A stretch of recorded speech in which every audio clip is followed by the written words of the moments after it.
Hello, and welcome to my game dev stream for ChronoPlatformer. Oh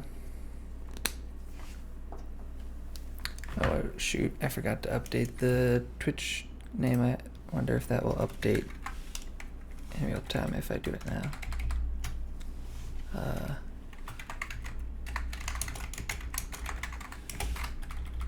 Today is the 5th of February.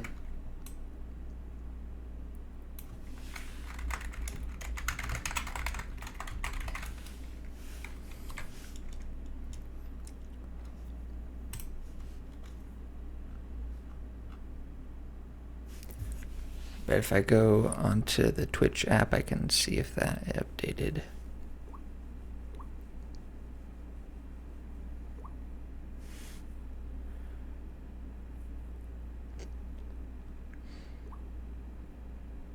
Yeah, looks like that updated that, so that's good. I turned off the YouTube streaming because it was polluting the channel, and I never went to go update the names on the YouTube channel. So I decided to stop it. I didn't really get any benefit from doing it because not many people saw the YouTube stream. I think it's a lot easier to see a Twitch stream.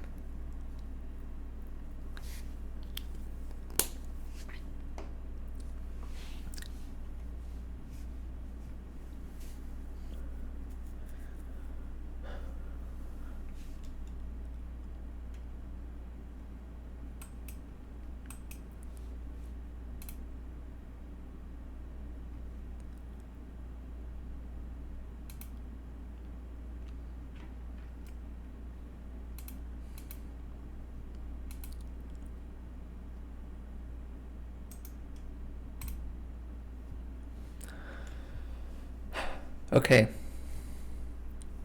so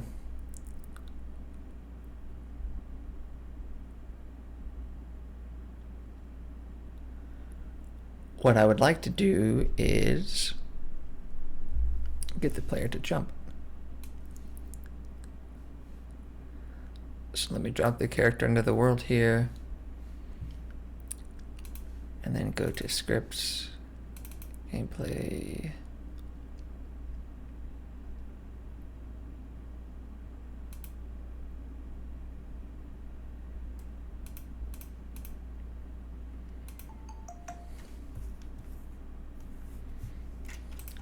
I had it under system, script,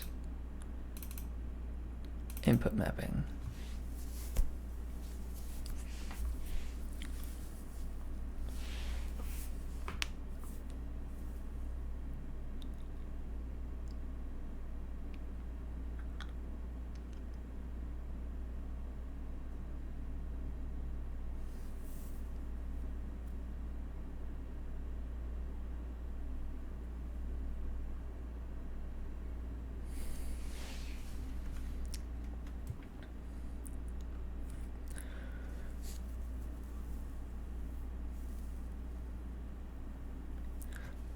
So right now I have the input mapping as a singleton, and I want to see if I can get out of doing that by using a scriptable object.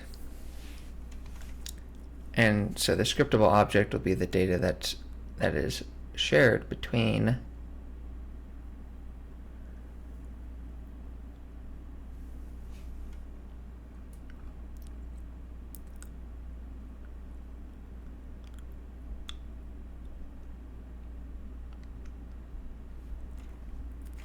So now let's figure out what needs to go into the scriptable data.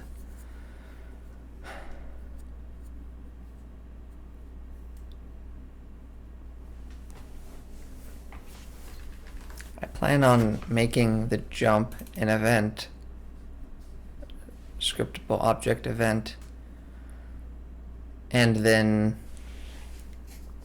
I can put the move direction into a scriptable object, a float variable.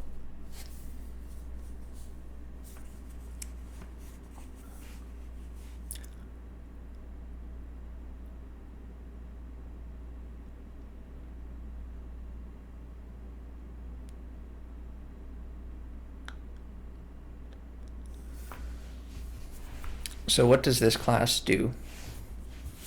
This class will read the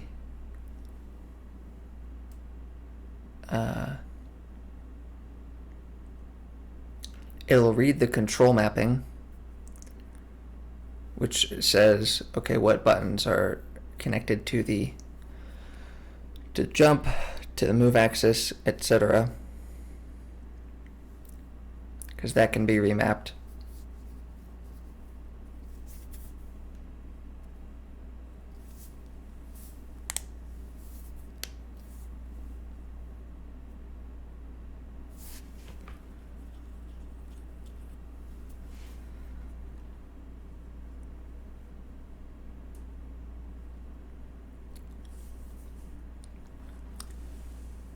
And then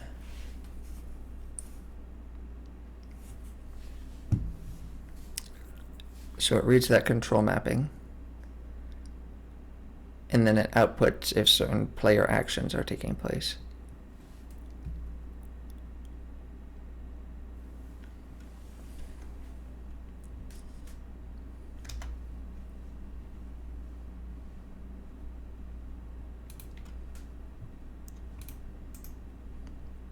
So I'm going to create a new script.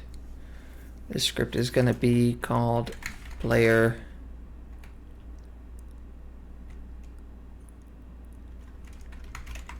actions.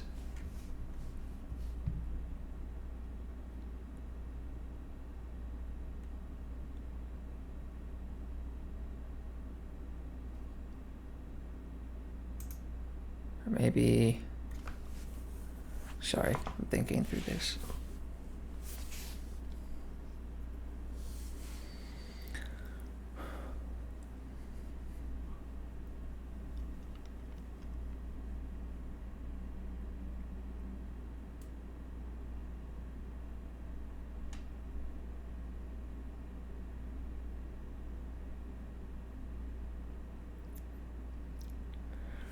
This is going to be an object which describes the current state of the player input in terms of what the character controller needs to know. So the character controller only needs to know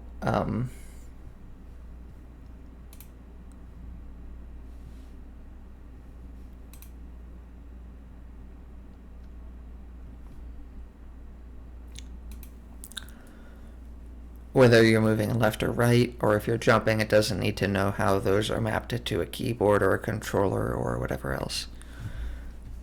So I'm going to call this scriptable object class a player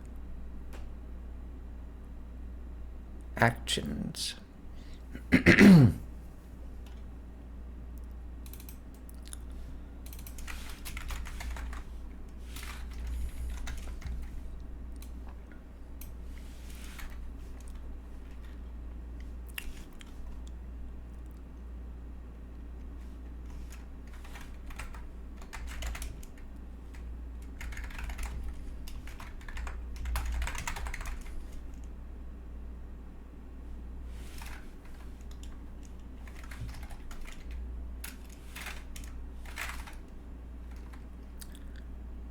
Hello, Koro Zero San. Thank you for joining. Thanks for the chat.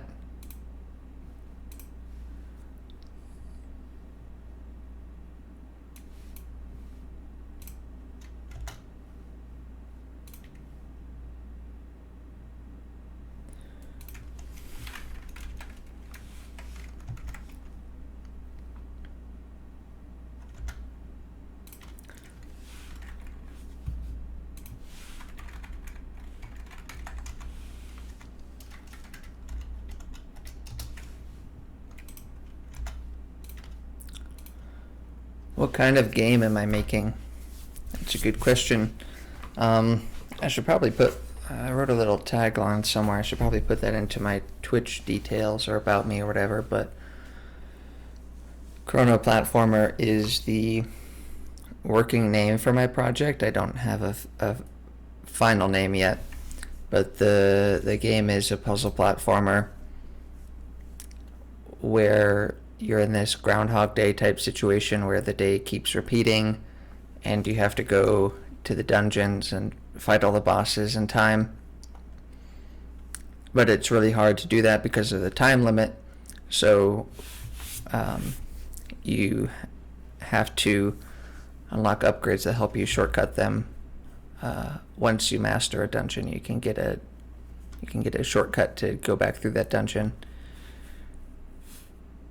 And it also focuses on exploration and through this like Metroidvania style, which I'm not sure if you're familiar with, but the idea is that you see things very early on in the game and you can't get to these secret areas, and you're like, man, if only I had this ability to do that. Well, later on you get some item or tool that that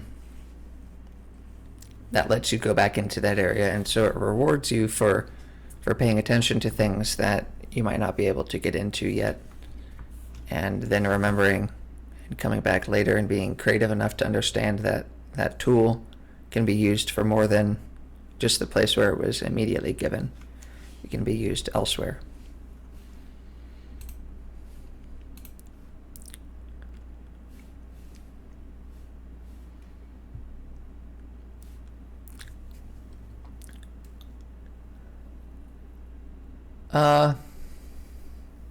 Is it like an escape room? Sort of. I'd say it's a step further than an escape room, though, where in an escape room, you have a limited time and you get one try to do it. In the ChronoPlatformer game, once you hit the end of the day, time resets and you get to try it again. And it's more than just getting to try it again. There are these things called chrono boxes, which let you save a limited number of your favorite tools and items, which you can get back at the start of the next day. So every day still has progression. It's not like you are restarting an escape room over and over again. You're actually improving every time still.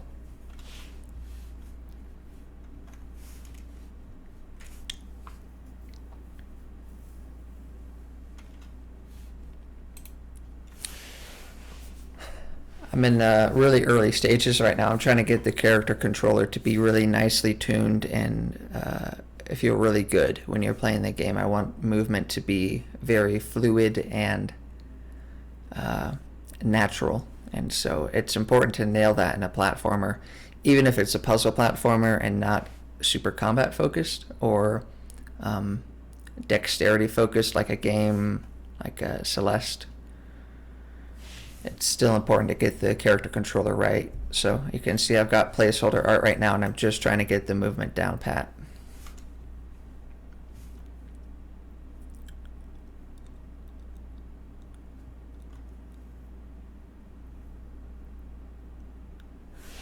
You're aspiring to learn how to code. That's a great aspiration. What language would I recommend that you start at?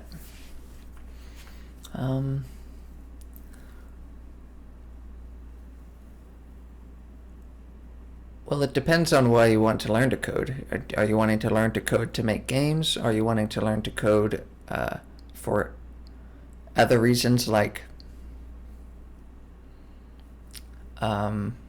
interacting with hardware, like maybe on a Raspberry Pi? You might want to have your Raspberry Pi and then set up some LED board and then control it like that. Or if you want to like write web-based stuff, it depends on what your use case is.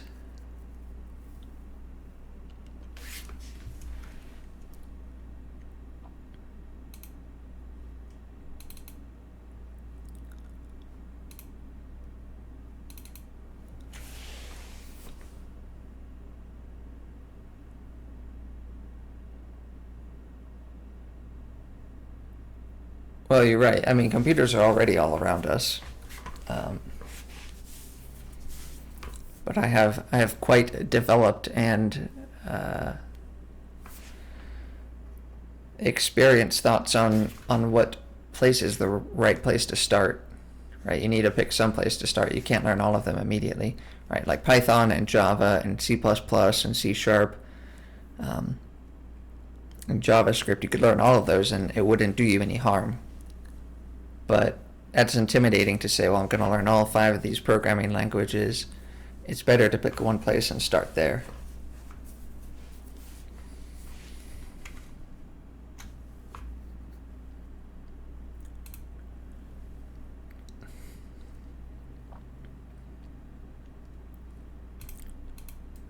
Right, okay. You want to learn while still having fun. So you're going to start with making games. Well, of course, I'm going to recommend that you just go in for Unity, because that's what I'm working with right now.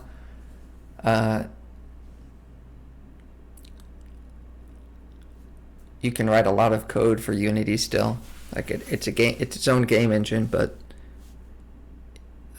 it's a pretty hassle-free place to learn programming. And the syntax of C Sharp, which is what Unity uses, C Sharp is got a syntax that's very similar to C++ and very similar to Java, so making a transition from C Sharp to those other languages is going to be a lot easier. So that would be my opinion.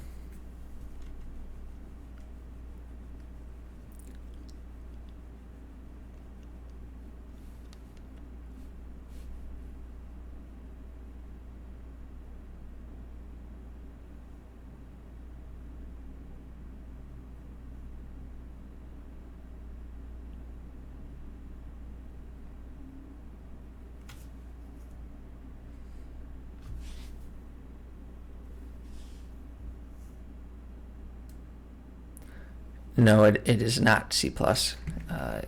You look it up, C Sharp with a pound symbol or a hashtag, whatever you want to call it these days.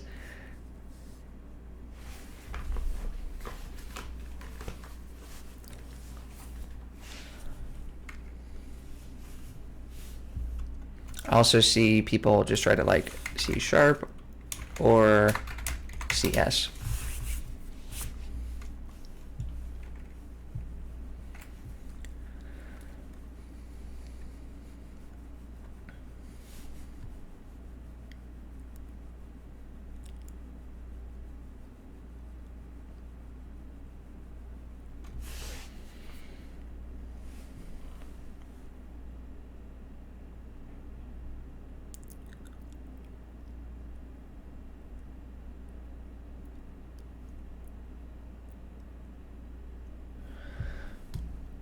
Well, the reason it automatically added the plus is because there's another language called C++, which would be like 2 pluses, like that.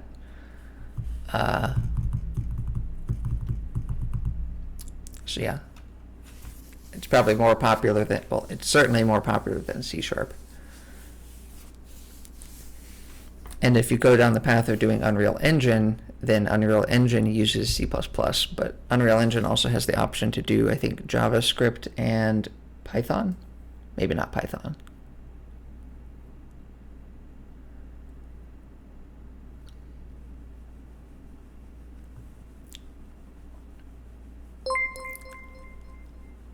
Hey, thank you for the follow, Koro-san. I tried to set up an alert thing. It should have done the alert, but oh, it may be hidden behind other stuff on my screen. I'll have to see if I can fix that, but thank you for the follow.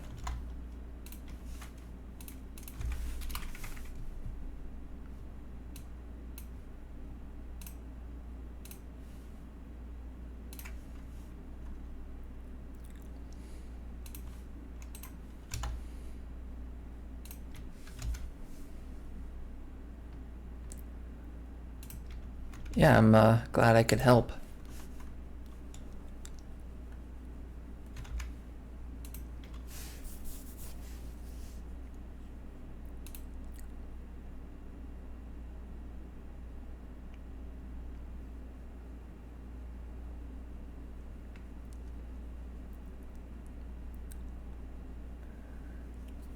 Oh, did it play the alert notification in your headphones? Yeah, it's probably behind my screen share, which is why it didn't show up.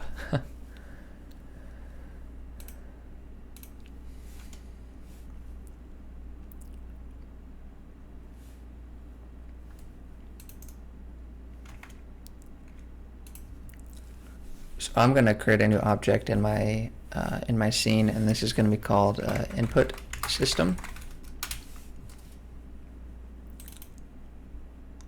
My audio only works on the left part. Really? That sucks. I fixed that in Twitch Studio, but then I switched to OBS. Let's see if I can change that.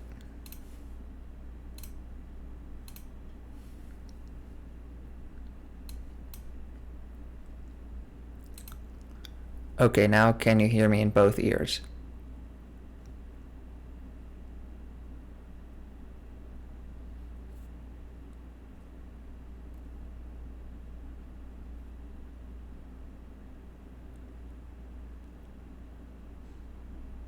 Cool. Okay. It was as simple as checking a box. I just messed that up when I moved over to OBS Studio. I forgot to set that back up. Okay.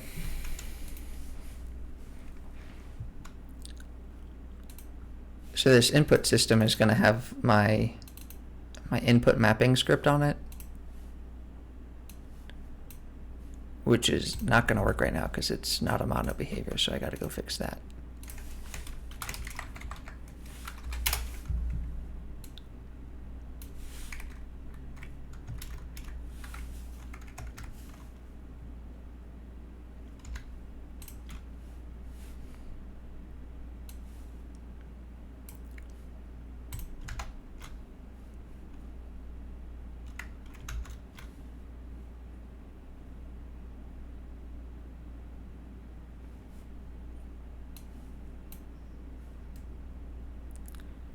Oh, it can't compile until I fix these other issues.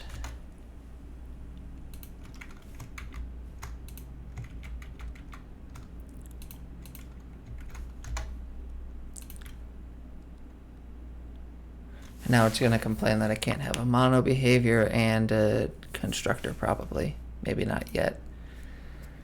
Maybe it'll only complain when I try to run it. Okay.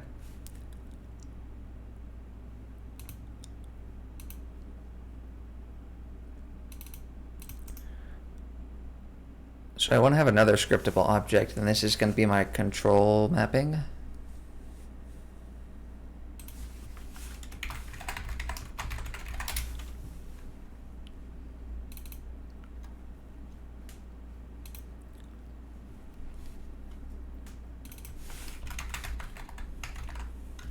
This will be a scriptable object. We'll have a public key code.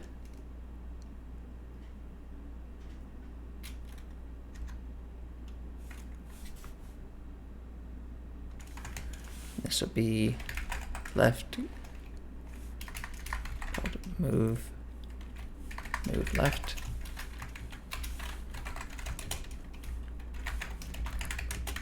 I have one for move right.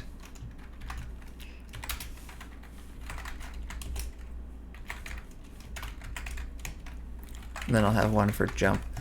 So I think the key code is only going to work for the keyboard, which will be a problem when I want to do controller support. I'll have to write a wrapper for this and then check for other kinds of input or something. But this will be fine for now.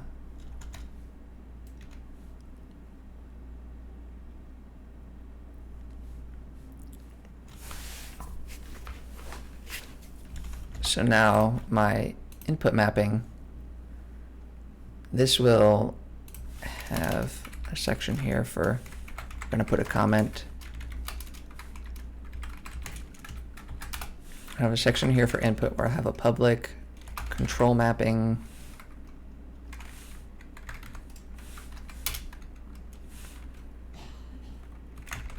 I'll call that mapping.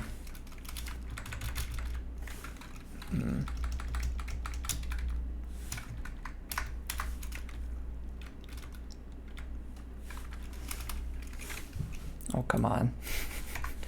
Visual Studio with its autocorrect.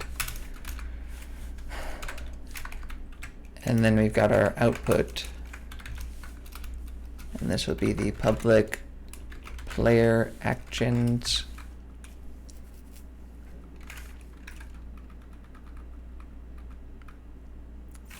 What language is this? This is C#. And so all the files are .cs.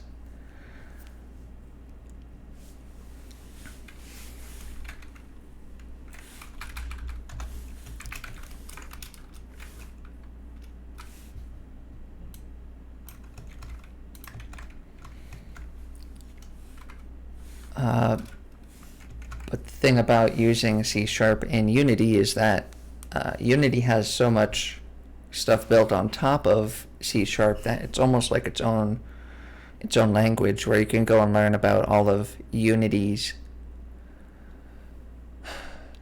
special API and they have their own libraries that are built on top of that. Do you make objects as well? Or have someone do it?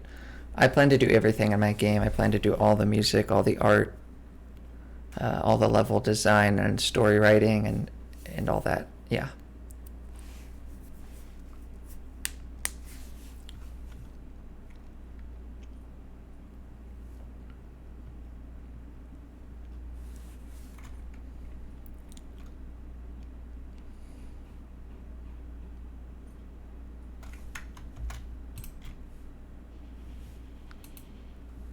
Okay, so now that we put those public fields in there, now they're showing up in the inspector here and as fields where I can now go and drag scriptable objects into there.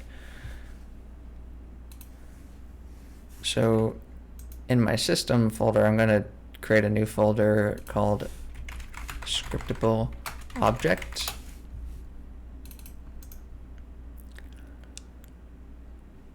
And I need to add the tag here.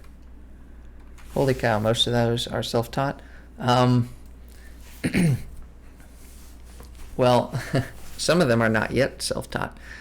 I started teaching myself programming from a pretty young age when I was in high school, like 13 or 14.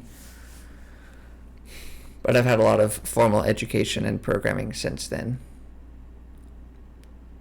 As for art, I would say I've definitely not had any formal education, and I don't even know if I would call myself self-taught yet. That's to be done sometime this year. Music, probably self-taught, just like trying to have an ear for things. I haven't flexed that muscle very much yet either. Plan to do that more in the future. I have made some music for other games in the past. Story design, that would be self-taught, and level design, that's all self-taught as well. Yeah. All the best things in the world you have to self-teach, right? If you're getting taught something formally, you're behind the curve. You got to go learn it on your own if you want to be ahead of the game and be a trendsetter or, change the world.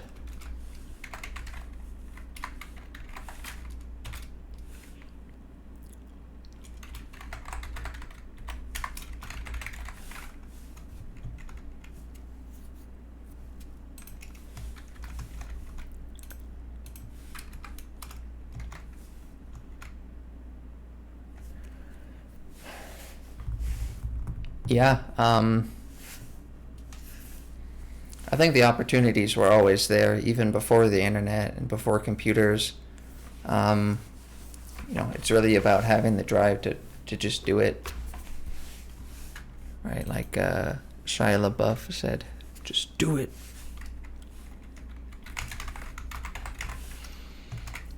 There's a movie, I don't know if you've seen it, called Good Will Hunting, and he it's an exaggeration, but he teaches himself everything he knows from reading books at the library, and he makes a joke about how these other people, spent tens of thousands of dollars on their Harvard education, and he got the same education for $5 in late fees at the public library.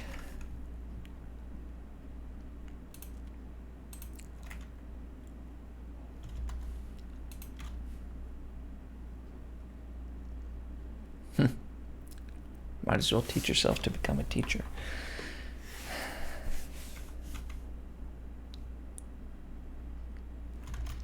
Yeah, I mean, I don't know. I think you can teach yourself probably anything, but some things have to be learned through experiencing it. So you're going to be hard pressed to get much experience in teaching without having a formal education in it. Although you can always go out and like tutor people or find other ways to teach that aren't like classroom teacher. But yeah. But they say teaching is the best way to learn a new topic, so it's never bad to know how to teach either.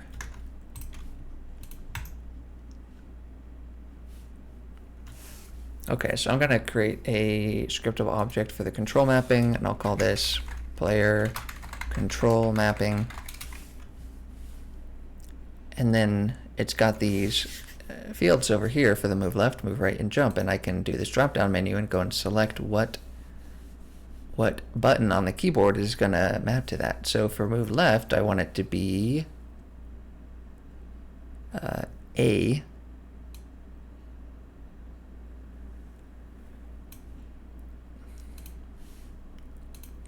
For move right, I want it to be D. And then for jump, I want it to be space, which is right there. And so now that's the control mapping, and I can pass that control mapping around to another system later when I have a menu, a menu that lets you remap your controls. You pass this player control mapping object into that user interface object, and then you set it up to edit this, and then everything else that uses it will automatically be updated as well, which is really cool. And then we'll have a player actions scriptable object as well. And like I said, right now this just has this this jump, or the move direction. It doesn't have the jump in it.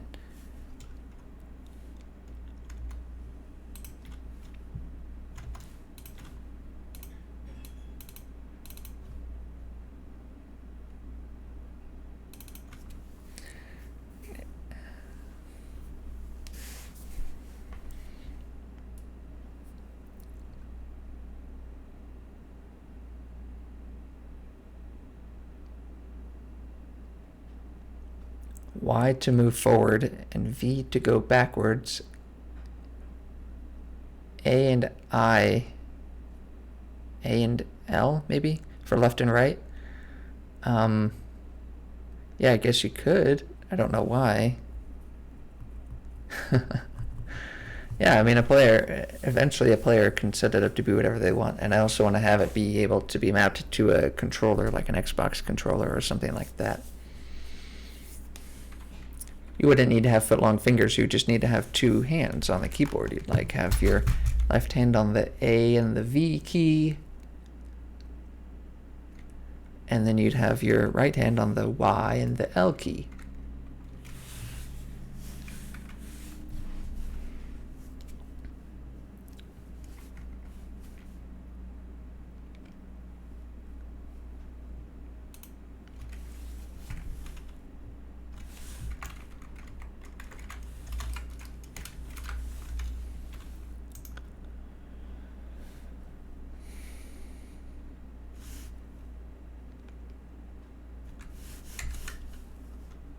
How about the mouse, though?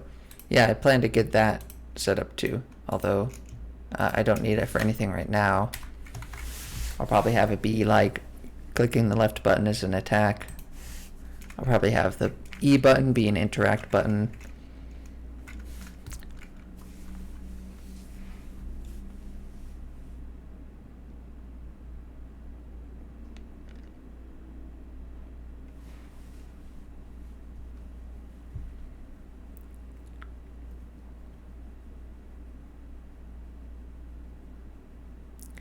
Do I have any games that you could play? Yes, I do. They're not great games. They're not games I spent a lot of time on, but I will get a link for you to go to that. So I have them on itch.io right now. This is not my game. That's one I liked. So I have this game called Big Mech Mini Golf, which is a game I worked on with someone else in a game jam a couple years ago. And then this Gem Smasher game is one I did more recently, and it was like a tutorial game that Unity had. So I followed the tutorial and then made this game and then added a bunch of my own stuff to it. So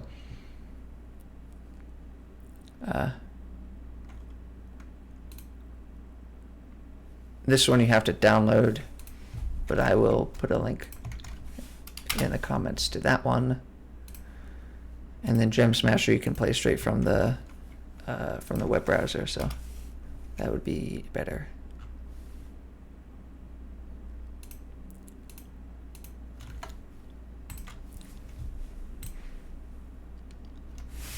Yeah, nothing incredibly intriguing right now, and I have some other projects that I've worked on in the past that were for school or something like that, or just a personal project. And I have those in Unity, but not online anywhere. And some of them aren't even games. Like this hex tile map is a cool project I did where it like creates a fantasy kingdom and has all these 3D hexes, and it makes them different heights, and it just represents the world that was generated. So it's basically a random world generator, and it looks pretty cool, but it's not much more than that. Okay.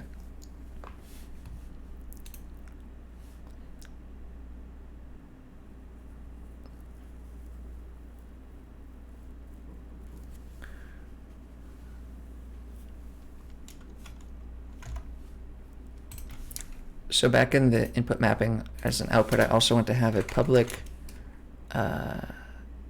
game event. This would be called player jump.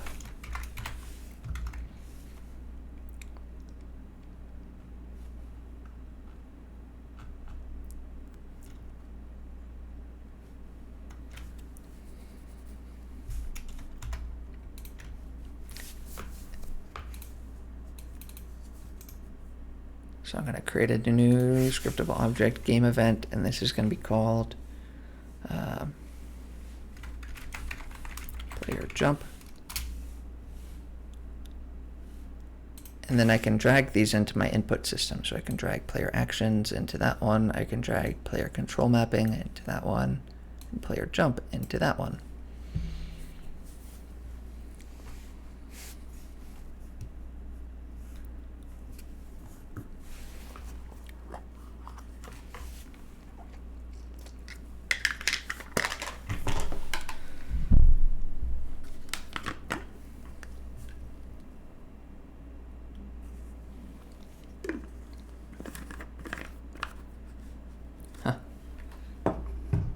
Yeah, that's just a description of programming in general.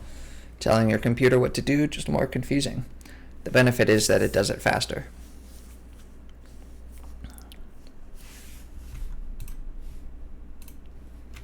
Okay, so now we have these objects that the input system has access to. One it reads from, and then the others it writes out to. But it doesn't actually do that yet, so we have to write the code to do that. So in the input mapping class, I've got some code already, but it's kind of old code, so I'm going to get rid of it.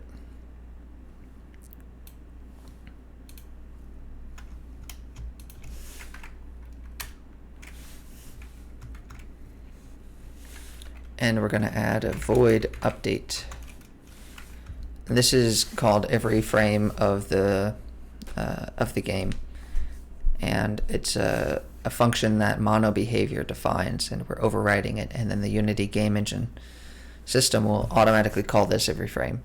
And the reason we want to do this is because every frame we're gonna check the input, and then we're gonna set the values in these outputs as appropriate. I don't think we'll need this move direction enum either. It's gonna break a lot of our other code, but oh well. We'll go back and fix that code later. So in the update function, we have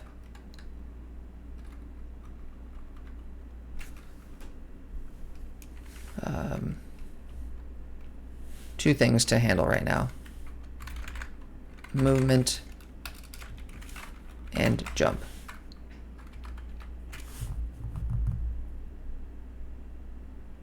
And these slashes with words after them, by the way, they're highlighted green. Those are just comments. The compiler, the code compiler ignores those, so it's just for me to make it more readable.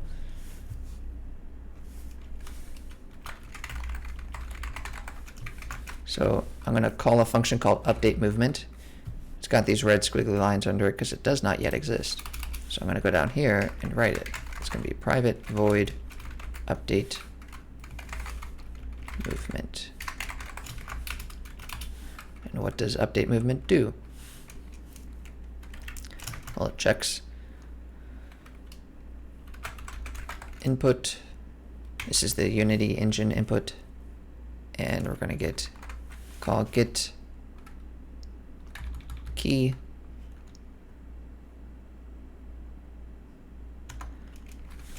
and then we're going to do mapping dot move left. And so what this does is it says if the left move key is down, then we're going to run this code inside of here.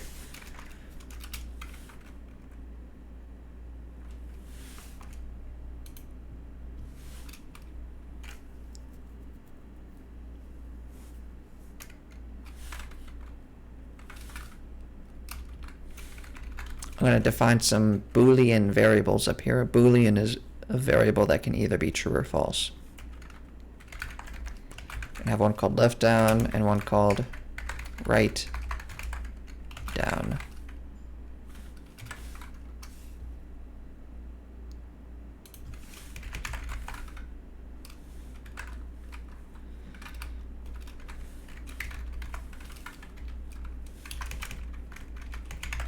These are both going to start off at false.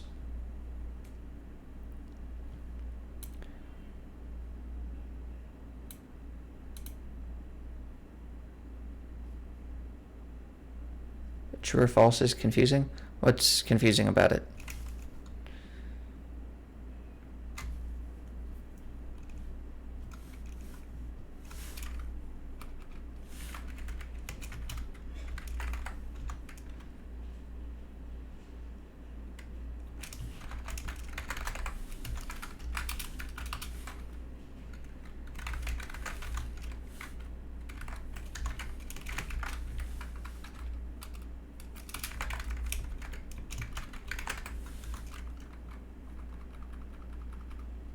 What does it mean if it's true or false?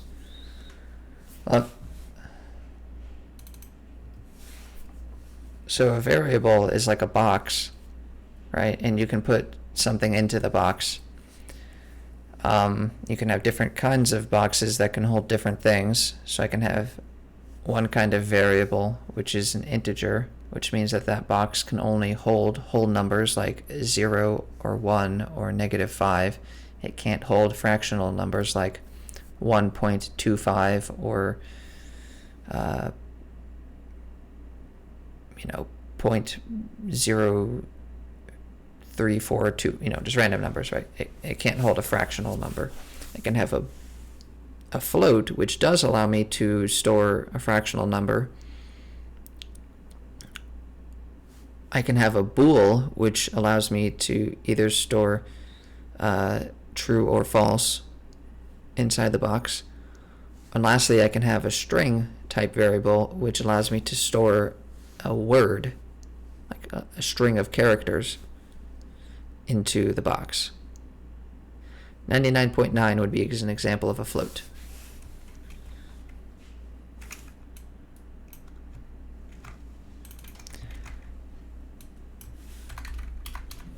So I'm going to set left down equal to get key mapping.move left. And then I'm going to set right down to that except for move right. So now left down and right down would be true if the button on the keyboard that is mapped to left is down, or if the button on the keyboard mapped to right is down.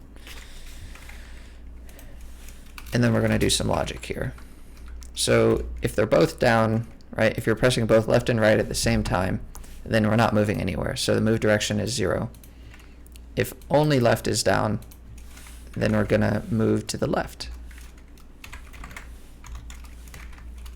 which is -1.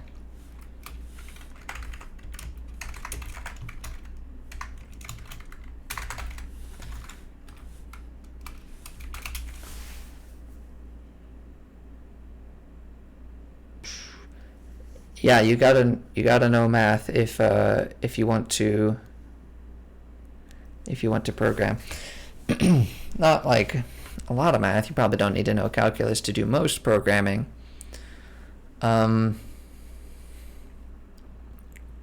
math is just like another language, right? If you know that language, then you can speak it. And if you don't, you're going to have a hard time understanding what people are saying.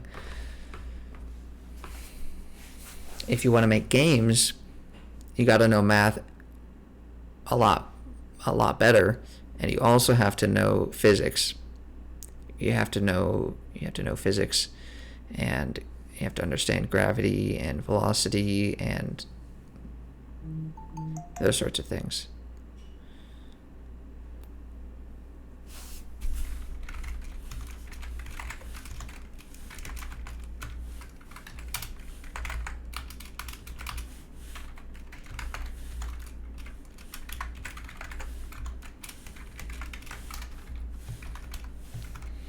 So this handles all the cases.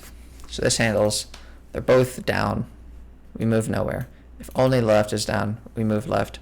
If only the right is down, then we move to the right.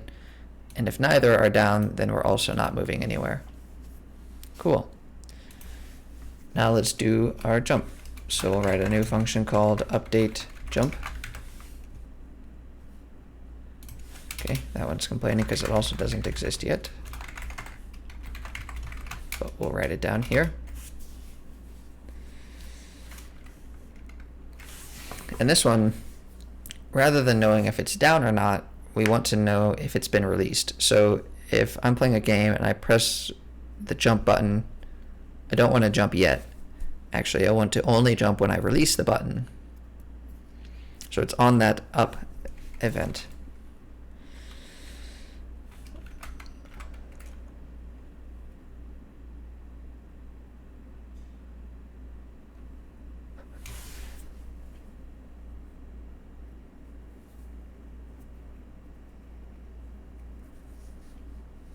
Yeah, I also really enjoyed physics in high school. It can be tough to find interest in something when you don't know what you're applying it to, but if you know why you're doing something, it can make it a lot more interesting. So if you know, like, oh, I'm using physics to make my character move and jump appropriately and like collide with things, and that can be a lot more interesting.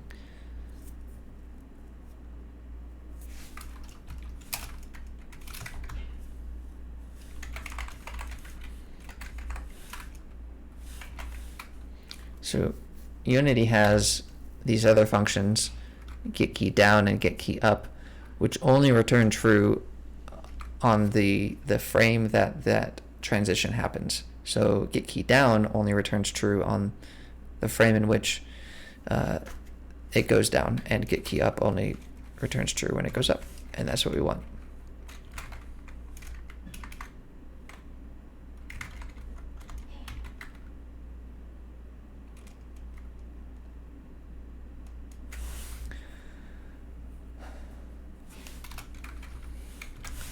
So yeah, it's good to know what you want early on.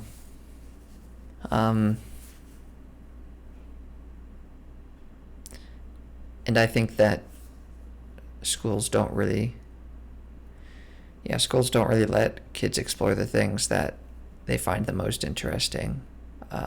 You have to learn a little bit of everything, and they don't do a very good job of telling you why you have to learn all those things. But I think that pretty much everything you learn in school is like a pretty good baseline to know those things.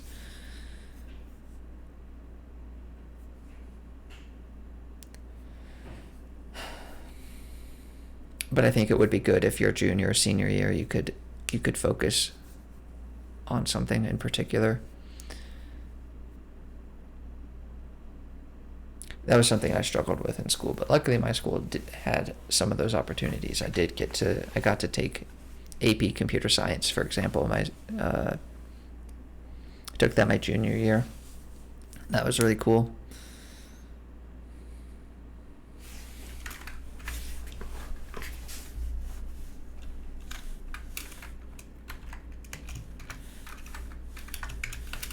So in the update jump function, if the jump key is up, is released on that frame, then we're going to call player jump, which is our output, dot raise. That means we're going to raise that event, and then everyone who's listening to that event will be notified. We haven't set that bit up yet, but this should be our whole input mapping function for now. If we add additional things like interact buttons or attack buttons, we'll have to come and update this, but that's just fine.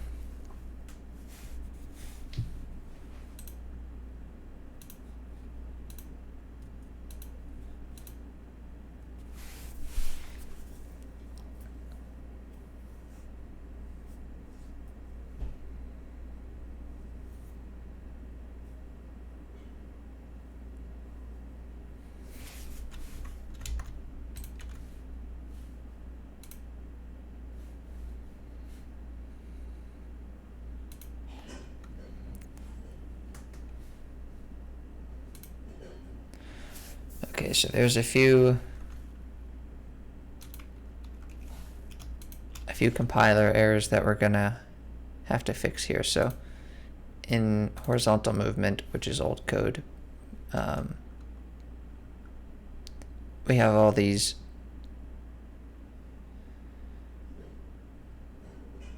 references to move direction. I think we can basically replace these with a float.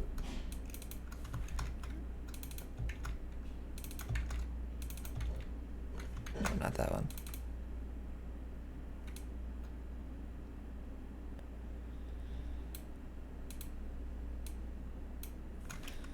Alright, I'm not using this code anyways right now. It's going to be a lot easier to just comment this out. So I can do a multi-line comment like this, putting this asterisk and then a slash above and below my code. It comments all that out. I'm going to have more compiler issues, so let's go see where they're at.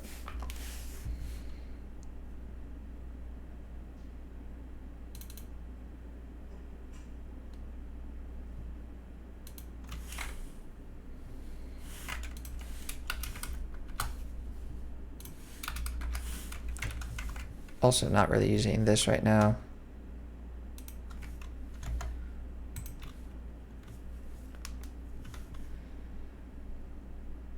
Also not really using the jump processor right now. There's a lot of code in here.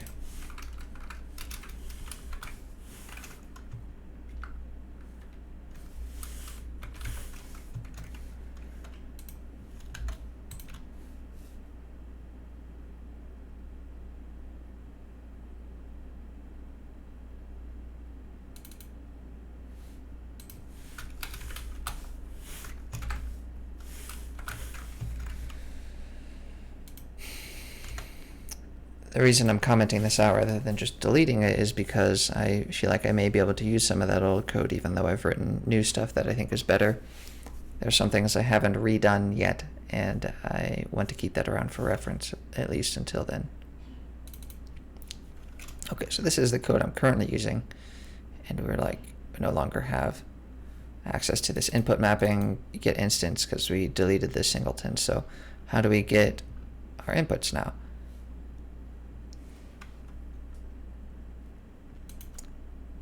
Well, now we need to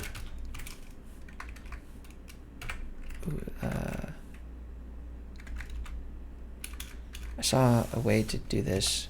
I think the brackeys did this.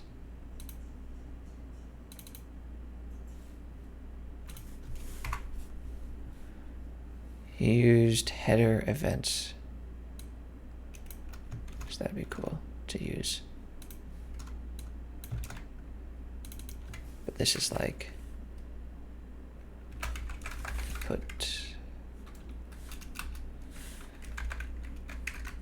we'll have public player actions.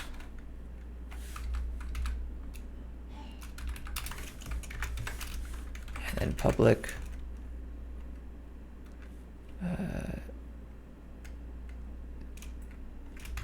game event listener. We'll call this a jump listener.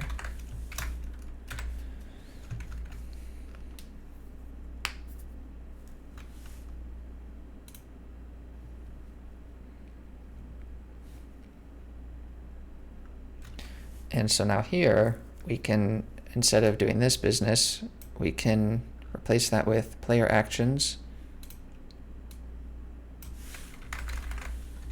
dot move direction. And that's just going to work.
I'm not going to worry about this because it's not my code and I don't even care.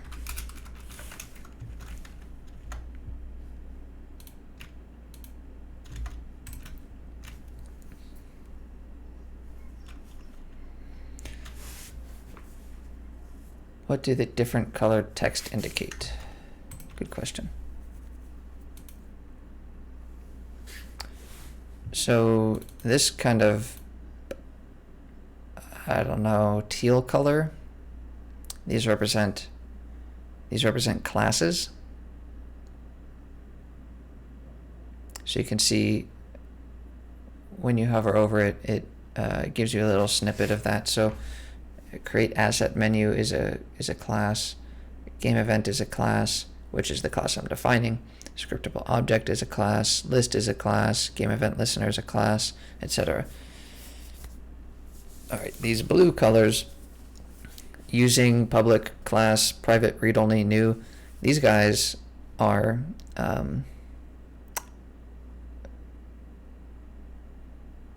reserved words, or keywords, reserved keywords, basically. You can't name a variable or a class public or class, because those are keywords that are used by the C# language. Right? Public means something to the C# language, class means something, new means something. So if you want to have something, you have to, like a function or a variable, you have to name it something else. So the white text, those guys are variables. This yellow text, those are functions. And then this like forest green kind of color, those are comments. But you can totally change that. Like I could go and completely change the style of Visual Studio to use a completely different color mapping. So basically different colors mean they're different kinds of things, like functions versus variables versus class names versus reserved keywords. In another editor, which is what Visual Studio is, it's just a text code editor.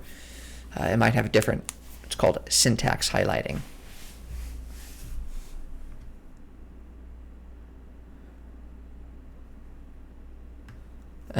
Teams of people.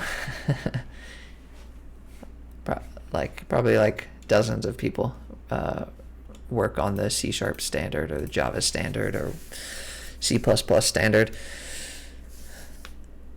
There are whole companies surrounding programming languages. They're able to monetize it somehow.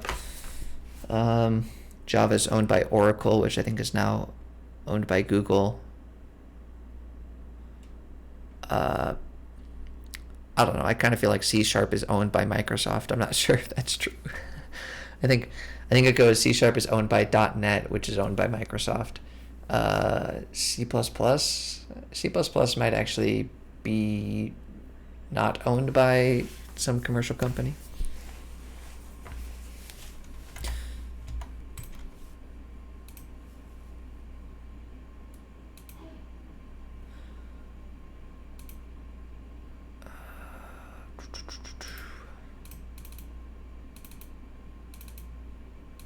So I also have this game event listener class.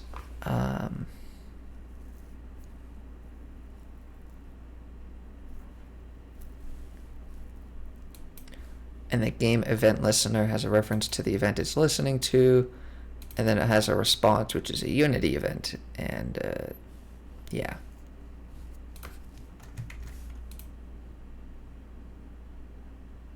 So our platformer character, for example, has a game event listener, which is going to listen to the jump event.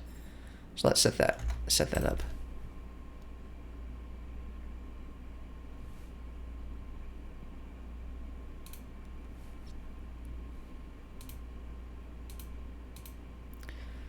So here, the platformer character script, it has some new fields, the input fields, player actions and jump listener. Those guys are empty, so we need to get that set up.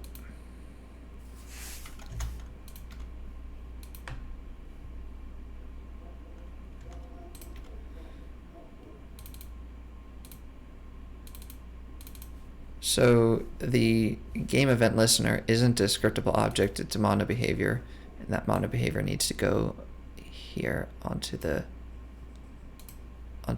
character object.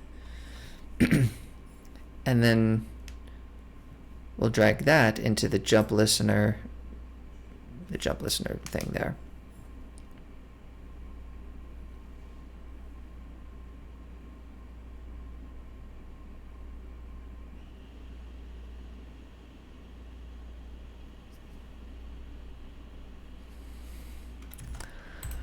Some programming languages also have originators or people who came up with the idea. So we could ask a question like, who created Java?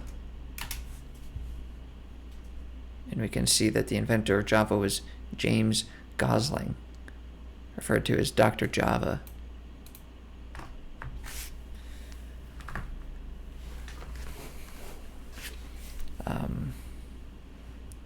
There's this guy, Bjarne Strustrup. That's C++ guy, I'm pretty sure. I think we might see a pattern here, which is that all of these guys are balding and wear glasses. I don't know if these look like the kind of guys that drink Red Bull. What do you think? Does this guy look like he drinks Red Bull?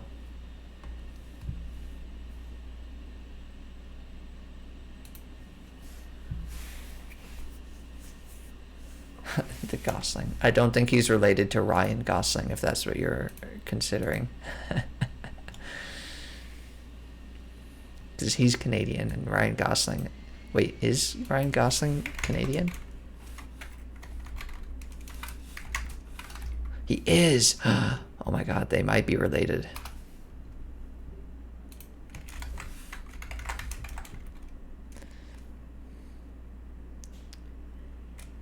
I already forgot the other guy's name. James Gosling, related to Ryan Gosling?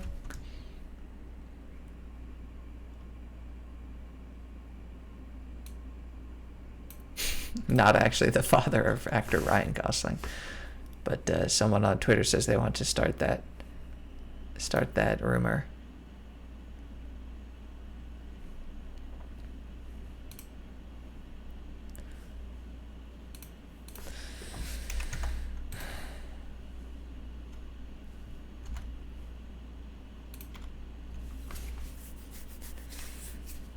Okay, let's make the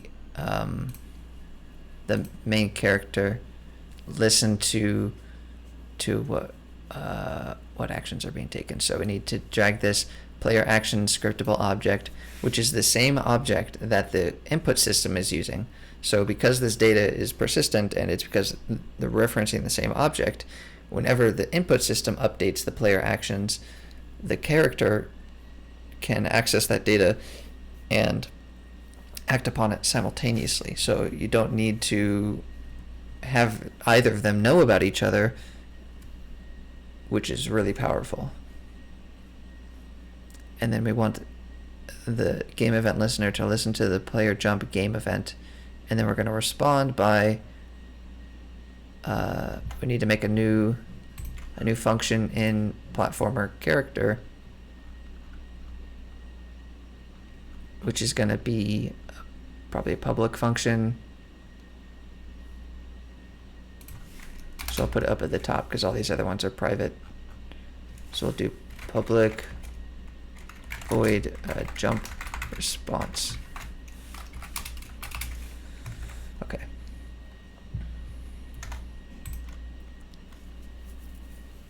We'll write that function here in just a minute, but I want to set up the relationship first. So the game event listener listens to the player jump event and its response. We're going to create a new Unity event.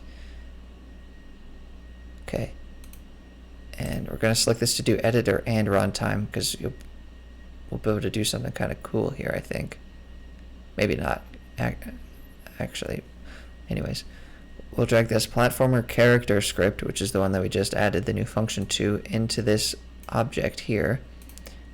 And then we'll do platformer character dot jump response. We'll call that jump response function in response to the player jump event being raised.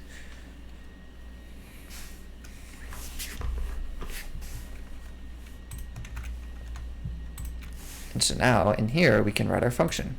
Well, what happens when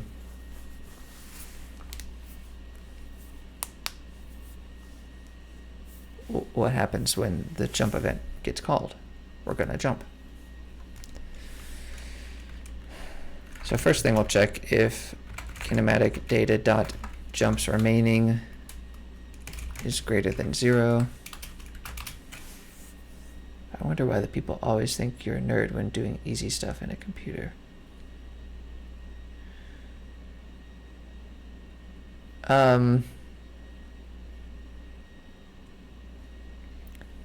Yeah, I mean, I don't know. I don't know if any more geek or nerd is even an insult.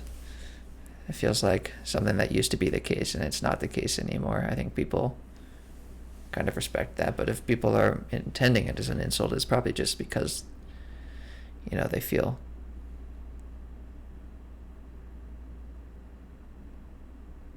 Huh.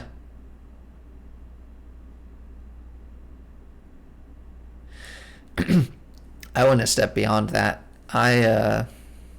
It had nothing to do with programming actually, but I went and updated our Wikipedia page for high school to say that I was the superintendent, or I was the principal, one of the two, I don't remember, and that was a pretty funny joke for a while. Took him a few days to get it changed.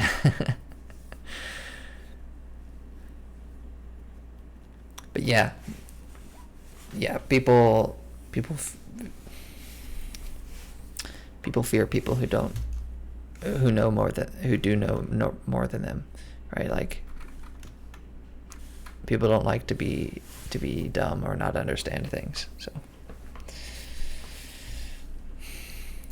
okay, so if we have jumps remaining, then we can do our jump, and we will start by decrementing the number of jumps we have, and then we'll do last velocity plus equals vector2 dot up times kinematic data dot initial jump velocity. If we don't have enough jumps remaining, then we don't do anything in response to the jump.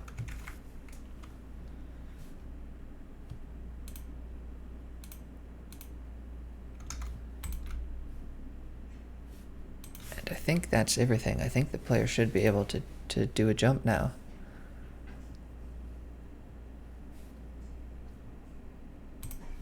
Let's try that out.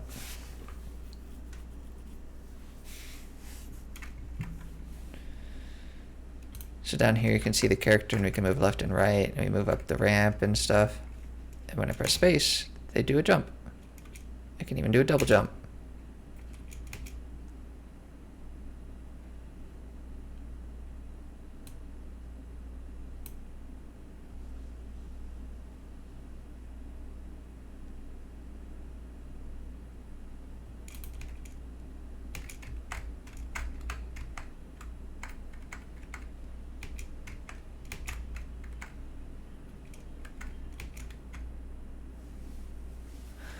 Yeah. One problem with the double jump is that if you're like already falling down, right, the double jump doesn't really do much but keep you floating for a little bit longer. And that's because I've just added to the velocity as a response. But what if we set the velocity instead? Right, instead of adding to it, we'll just we'll set the velocity up, because when you start falling, your velocity is negative. So if you add to it, you're probably just going to cancel out.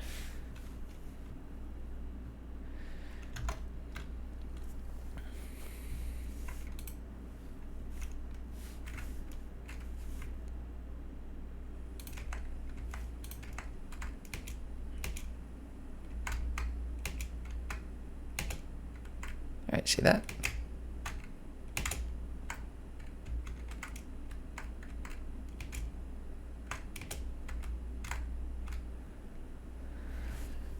Here's something else that's cool that I can do. Because all of that kinematic data is also in a scriptable object, I can go and edit that runtime. Right, so I can go to scriptable data and see I have access to the player kinematic data here, and I can, for example, change the air control modifier. This one's not going to be super visible to you guys, but you know, to the viewers, because you can't see the controls when I'm pressing them. But if I change the air control modifier to 0.5, you'll be able to see that when I'm in the air, I'm moving a lot slower than I am when I'm on the ground. In fact, I'm moving half as quickly. So So I can do that. I can set that to 0.5. That seems like a good number. I can, maybe I feel like I'm moving a bit too fast right now, so move that to 4. Maybe I want to have a triple jump. So I can set max jumps equal to 3. And because I'm grounded right now, it automatically sets jumps remaining to 3 as well. So now I can do a triple jump. 2, 3. Oh. Well, there's a bug there. Jumps remaining can't go below 1, so I always have 1. I'll have to figure out where that's coming from. But I can also change my initial jump velocity to something less.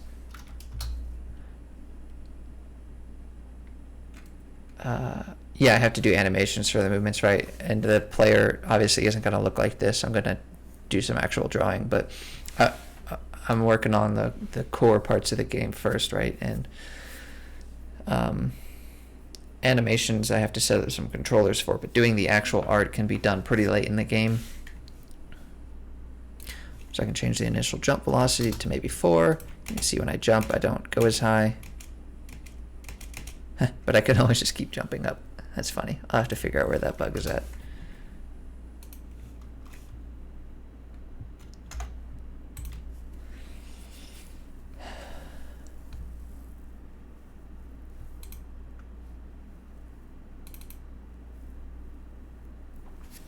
So if jump remaining is greater than 0, then we can subtract. So that would take it from 1 to 0.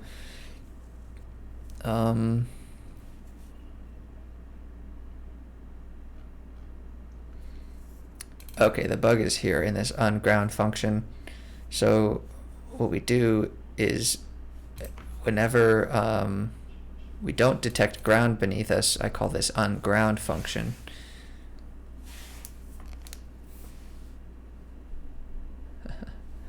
I call this unground function, and no matter what, we set jumps remaining equal to 1. But that's because when we call the unground function, I need to check if we're already ungrounded.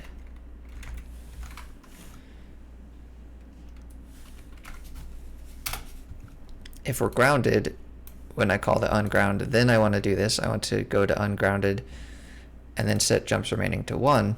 But otherwise, I'm not gonna affect that, because this will be called every frame that we're ungrounded. So that's why that was happening.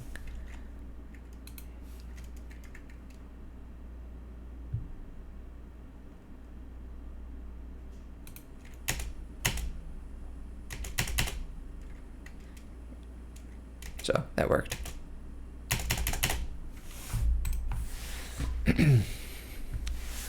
All right. I think that's a good bit of progress. I'm not going to stop for today, but I am going to take a short break. So, let me save everything that I've done so far into Plastic, which is version control system.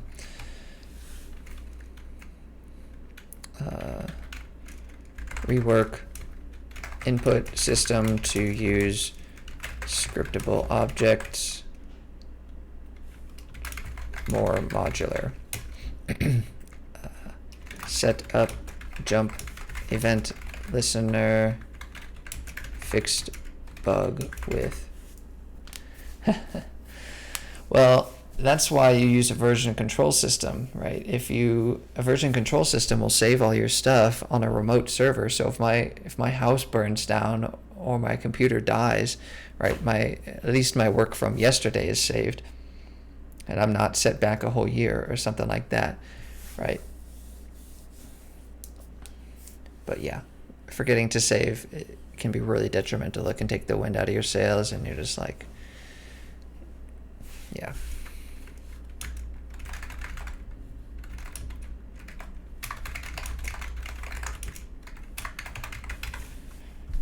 So if I click this, check in changes, then everything gets saved to the cloud. All right. I saw your message here. You thought 5 years ago you thought that you code the animation automatically, or the animation automatically gets added whenever you code. Yeah, no, not the case. not the case. Unity has some really cool Genshin Impact. Yeah, even though Genshin Impact is like, people are like, oh, it's just a copy of Zelda Breath of the Wild or whatever, it still takes a long time to do stuff like that. Even if, you know, I'm not going to make a claim as to whether or not it is a copy of Breath of the Wild or not. But even if you were to copy another game, it takes a long time. So, but probably one of the best things about Unity is probably the animation system that Unity has. It's really great, and I'm excited to learn more about that. Okay. Anyways, it's break time, so I'm going to switch to this screen. Be back soon, and I'm gonna go off microphone and camera. So I'll be back probably just about 5 minutes.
Okay, hello, I am back.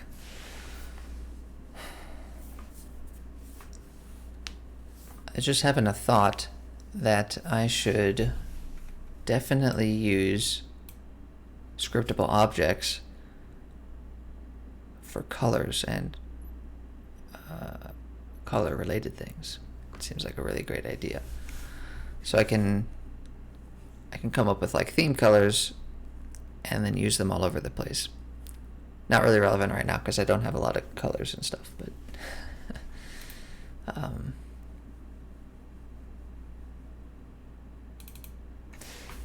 I'm gonna set that up at least. I'm gonna go here. And I'm going to do C# script. I'm going to call this one color variable.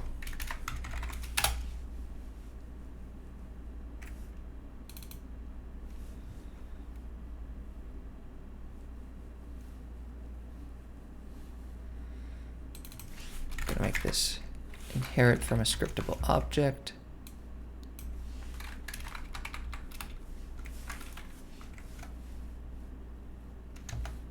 I'm going to open up one of my other ones. Like this.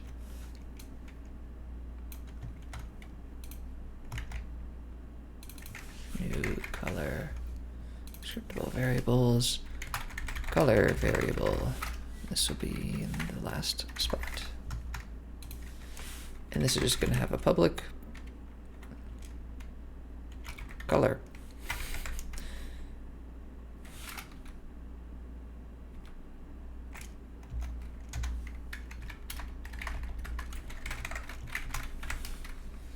It's as simple as that.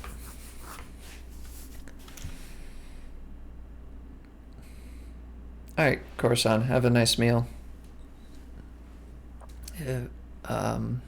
Yeah, hope to see you again another time. It was nice talking to you.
So the way that these dynamic references work is that when you give a mono behavior member variable that's one of these dynamic references in the editor, you can check whether you want it to be constant or not, and then it'll either use the constant value or scriptable object data, which is cool.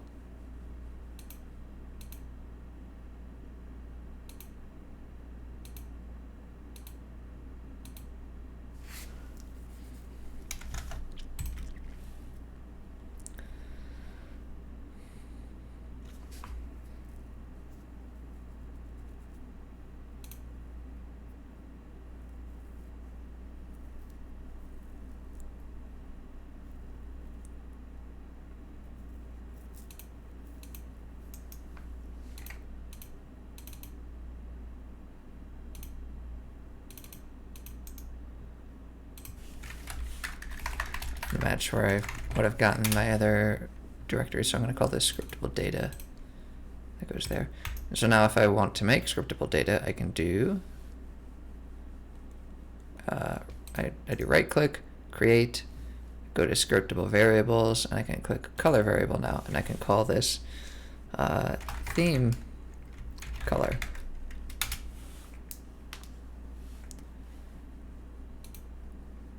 And now I can set the value to be something like, I don't know, this kind of goldish color, maybe.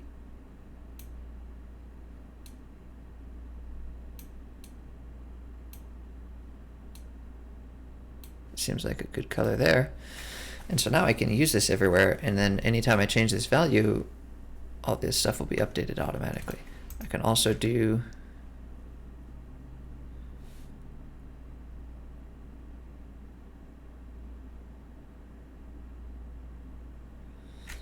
something like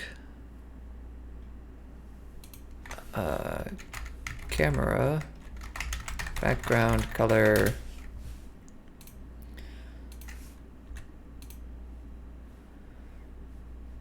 and I want this color to be like an orange, right? Like the orange I've got in the background right now. That's like, hey, warning, you're using crap right now.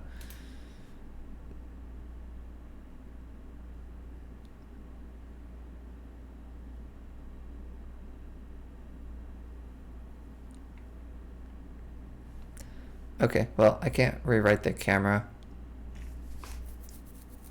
so I don't think I can actually use that there. Because the camera object takes in just a plain color. It doesn't take in a scriptable object color. So I might have to write a script later to go on top of that. Anyways, the idea is here.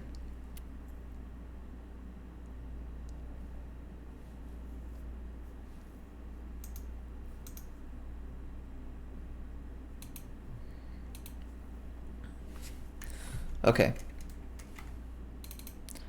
Let me drag another ground prefab out to show a problem that I currently have.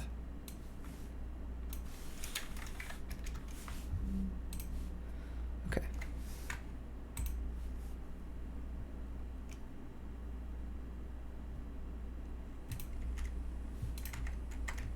So I can move up the ground like this, and that's all fine, but when I go over here, I don't collide with that wall. I just fall.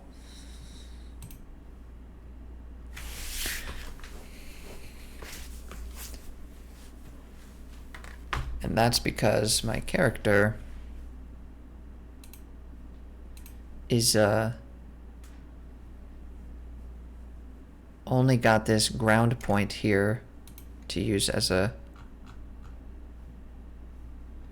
reference for detecting the ground. It's got no other. I have a collider on it, but the collider is disabled right now, actually, so there's no collision going on with it, and I'd like to fix that. And so what I'm thinking is that I want to have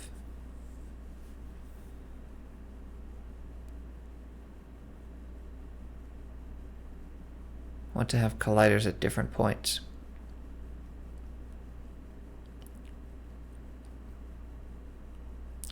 Along the sides of the characters. And you'll also see that if we put a ground above the character, like here,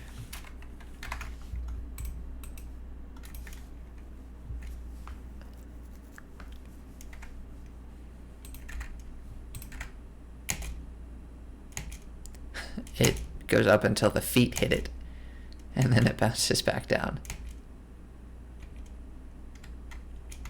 So I can still go and jump on top of these guys, and that's all good, right? That works. Problem is just that there's no other collision.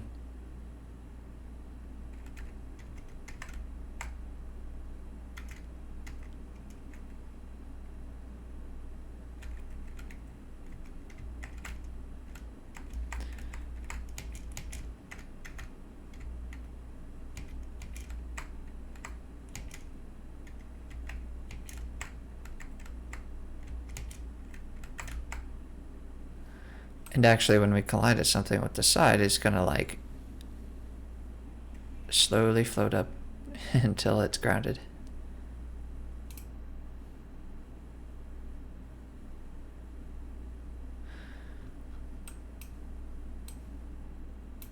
Which is nice, at least, that it doesn't like totally glitch out and whatnot, but we need to solve that issue. So I'm gonna look at doing that next, and probably wrap it up then after that. I don't know if I'll be able to even get it done. It's gonna be a bit of work. Let me see what I've got so far. So I don't want to save that.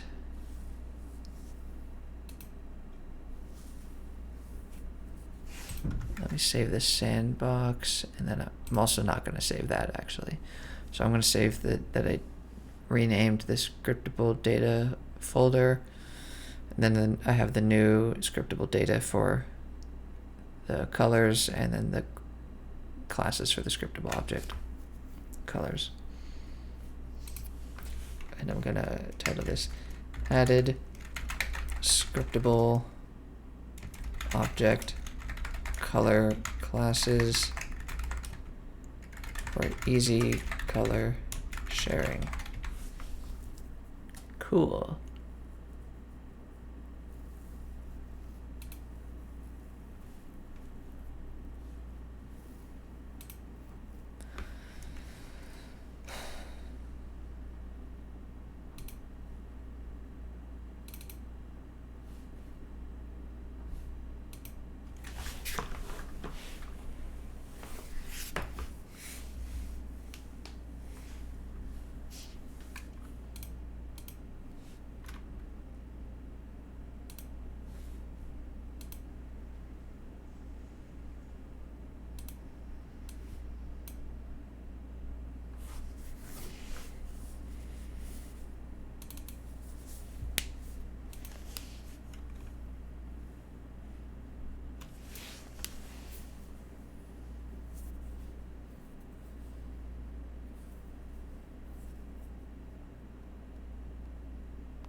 I'm going to start by adding a new object that I'm going to call head point.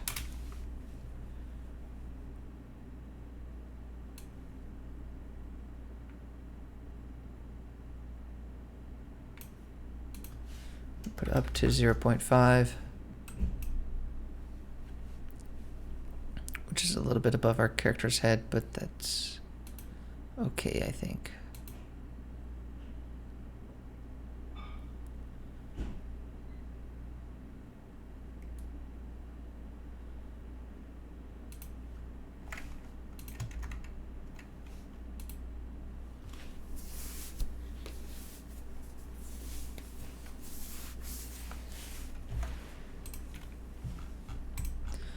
So in the platformer character up here, I'm going to do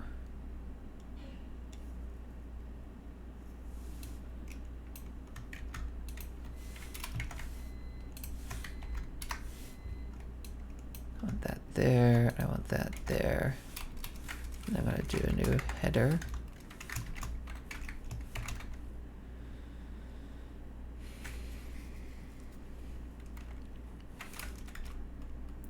I'm going to call this one collision check point.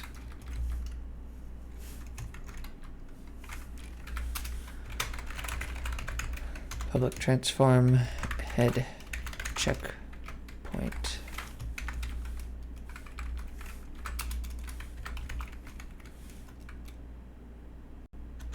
Maybe put a space there too.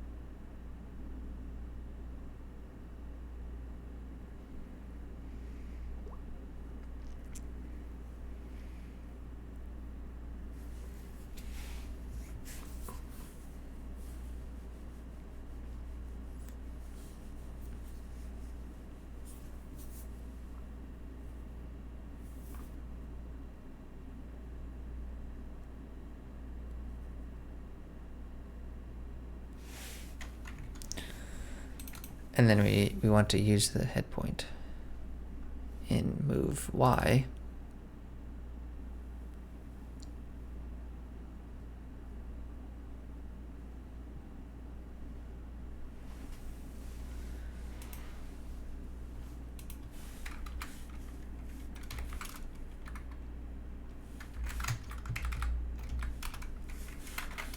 Going to do some conditional here.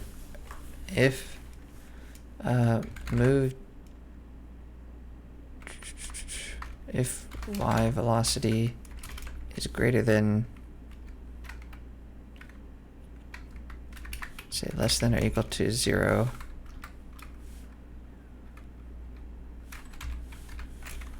let's say hit is equal to the ground checkpoint, else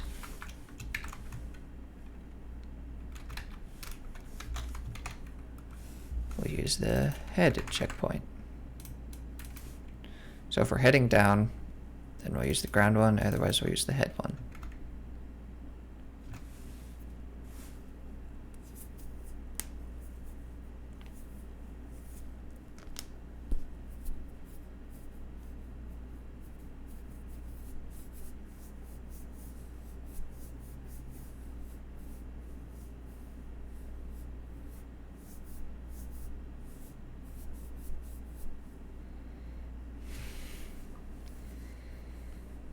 Also, we shouldn't be grounded if we are heading down.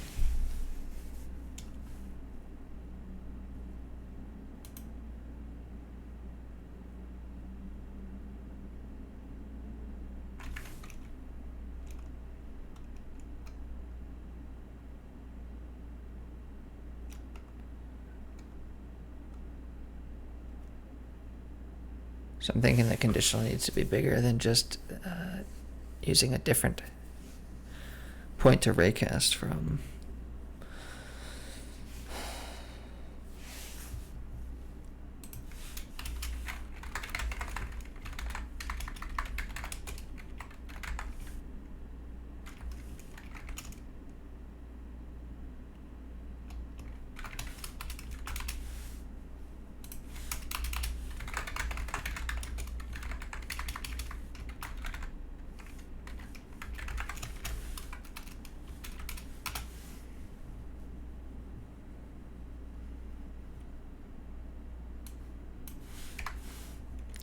Okay, I'm not sure if I need that yet.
So I'm thinking, what happens if we're moving up, and then we raycast from the head up, and we hit something? Well, we move as far as we can.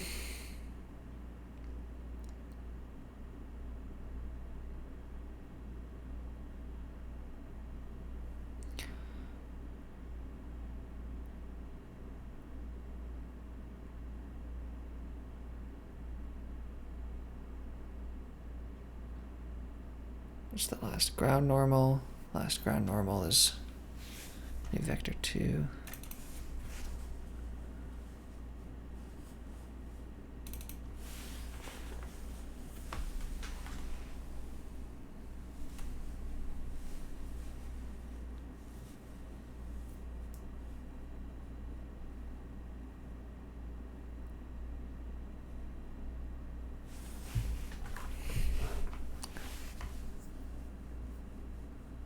So what's a what is a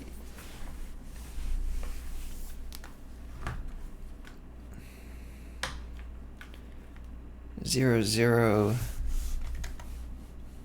vector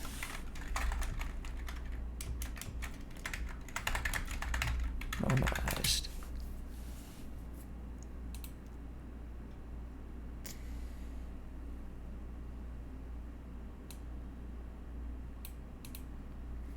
Okay, so if it's too small to be normalized, it gets set to 0.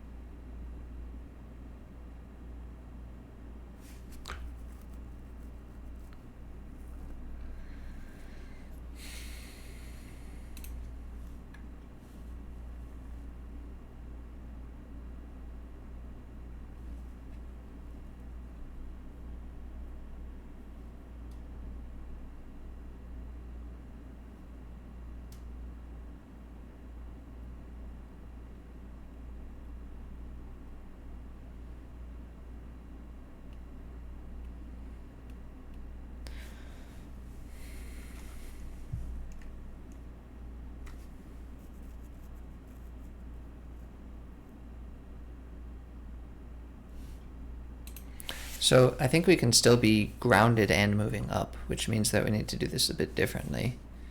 If we're, for example, on a platform that's moving up, but we're not pressing any keys, we're grounded, and yet we're moving up. So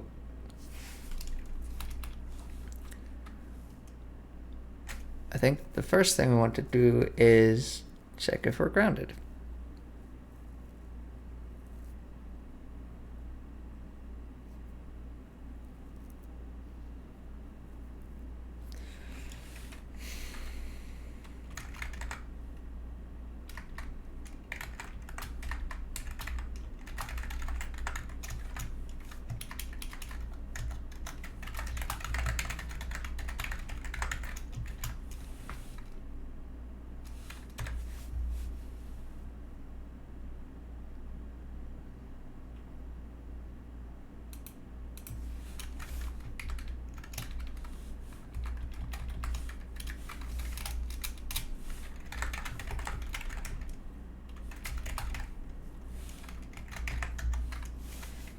No, not that.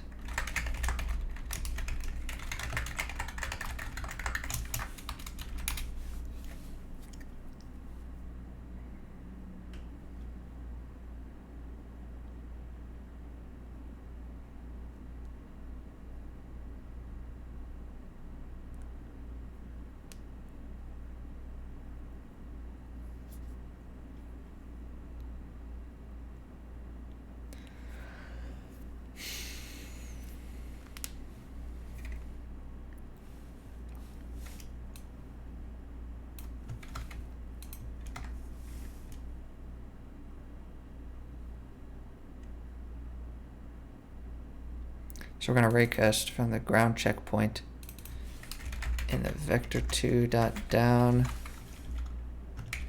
to a depth of this skin width.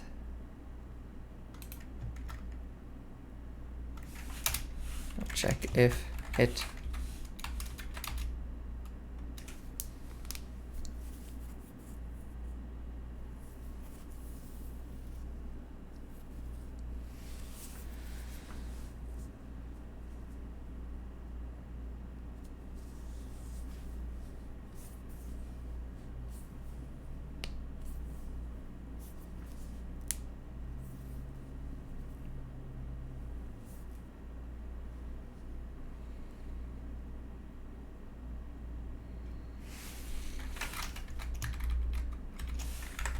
Maybe we can just return hit. So that'll return true or false.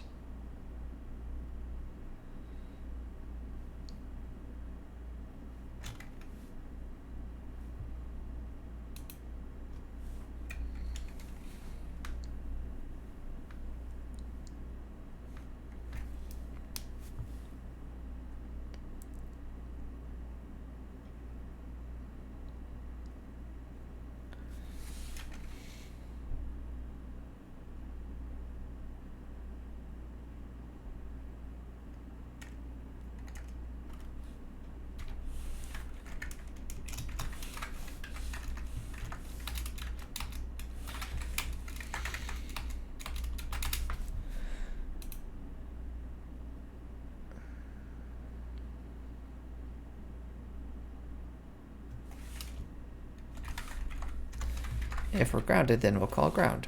If we're not, then we'll start by calling unground.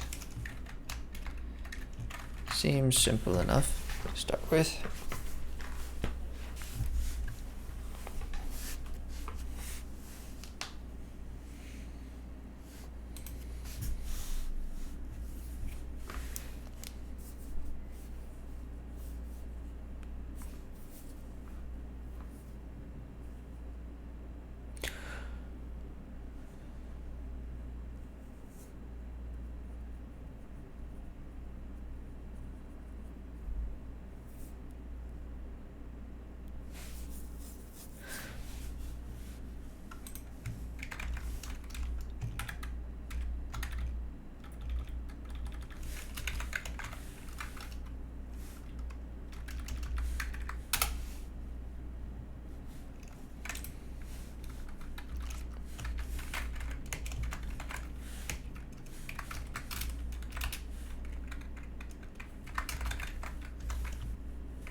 That way we don't need to do it afterwards. We can just move on with our lives. Okay, so we'll do check ground. That'll set ground or unground, and it will also return whether or not we're grounded. So if we're grounded,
if we're grounded and our velocity says that we're moving down,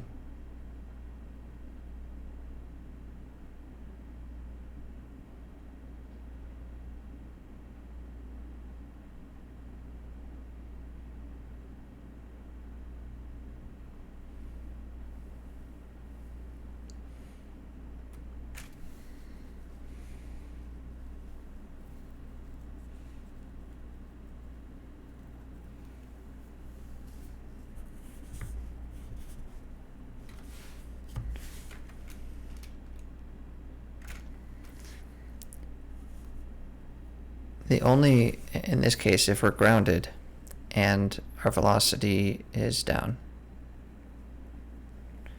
the only reason we want to actually move down is if the ground is moving down.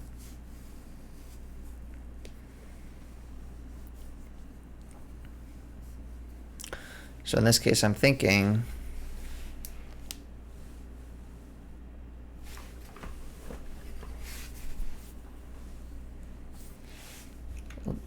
we'll raycast down.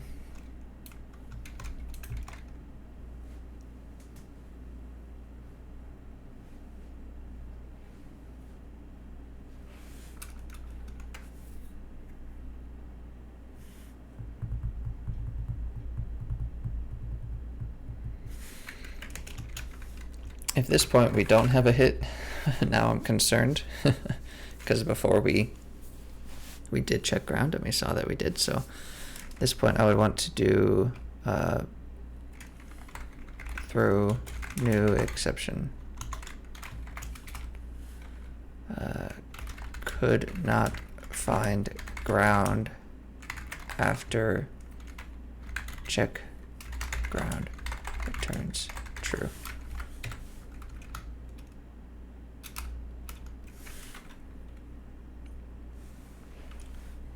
If we do get a hit, then we will set last ground normal equal to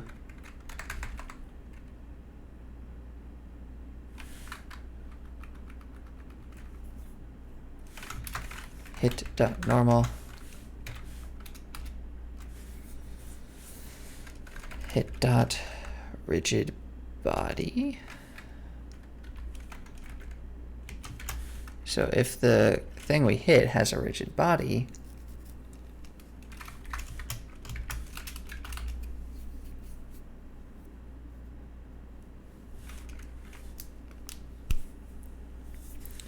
then we can do body.position plus equals hit.rigidbody dot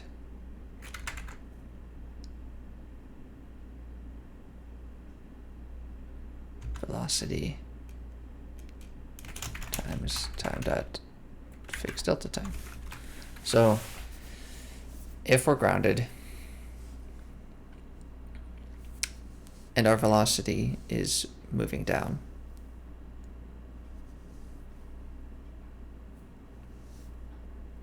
or basically not moving up, maybe that's a better way to do it.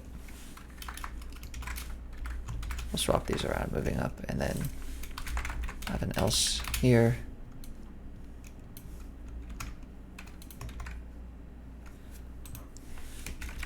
So not moving up is this else branch. If that's the case, then we're going to check the ground that we're on, get its normal.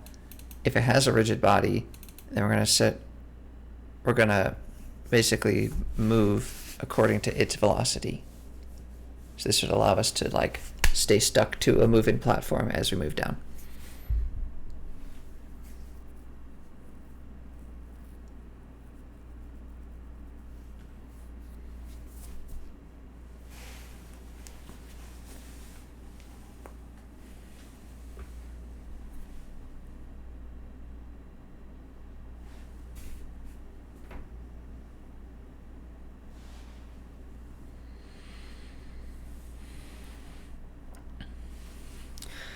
If we are grounded and our velocity is up, then we're actually going to unground.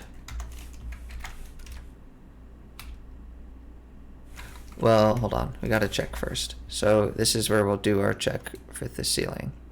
If the ceiling is right above us, then we're not going to unground.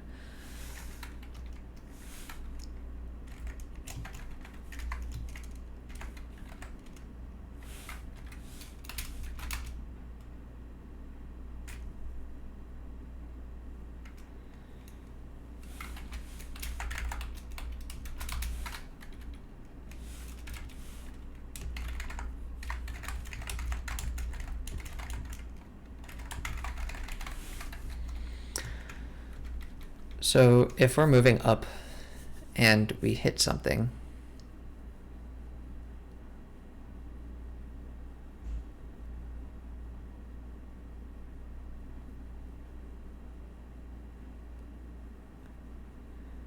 then we want to check if hit.distance is less than the skin width.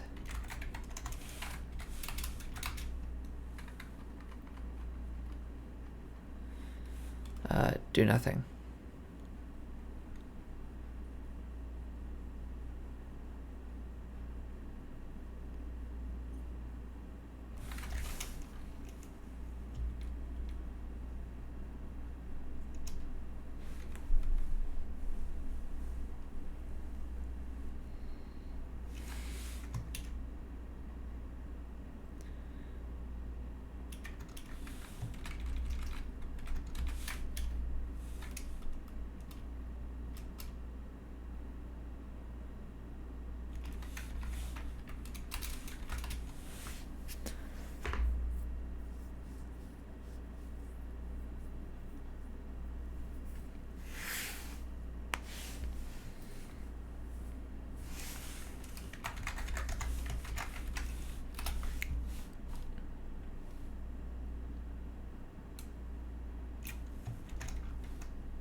We have no ground normal because we're in the air. And then our body dot position can move like this.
So it seems to me that the last ground normal gets set whenever we call ground or unground, so I kind of want to move that into there.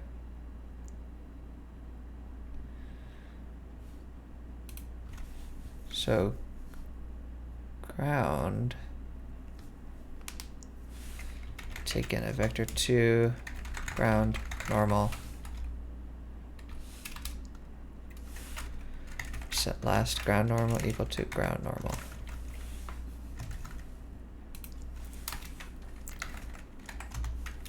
And whenever we unground, we're going to set that to a new vector 2.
So if we're not grounded and we're not moving up, then we're going to raycast down.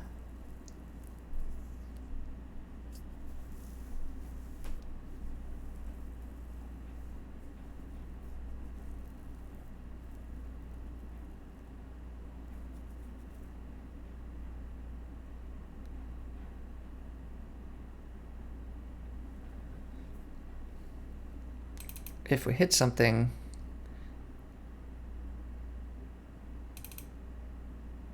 then we will ground ourselves, and we'll move until we're grounded.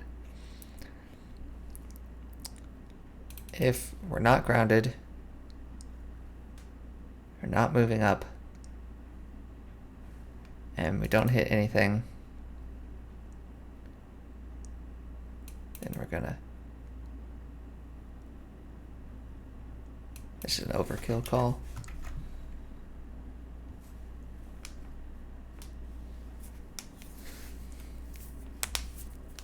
Then we're just going to move down.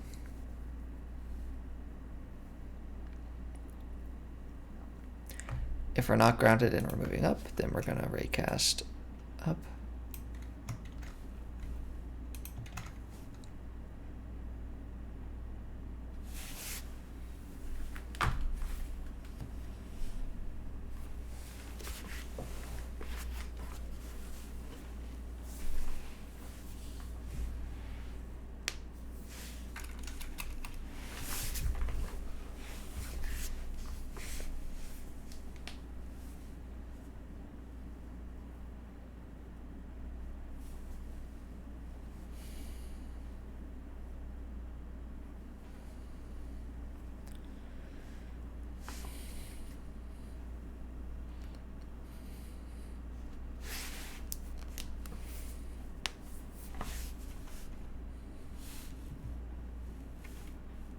If we're not grounded and we're moving up, we raycast up.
If.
So if we're grounded,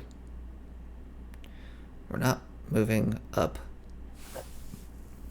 and we're not on top of a rigid body.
So I want to try to put into words the issue that's going on right here.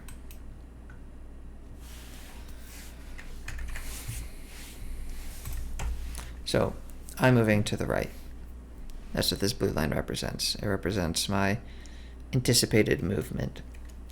The small y component is due to gravity. The large x component is due to me holding down the D key. Cool. Now, we process the y first.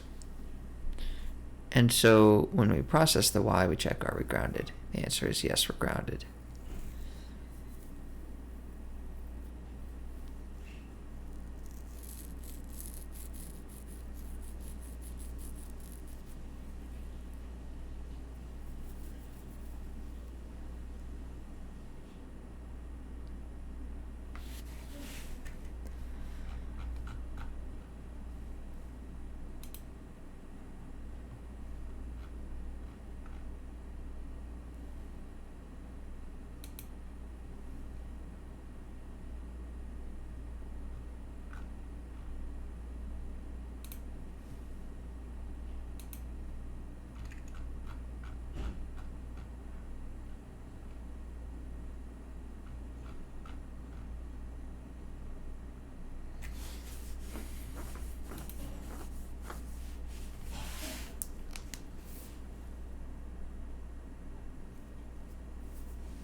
it seems that sometimes when we hit a rigid body,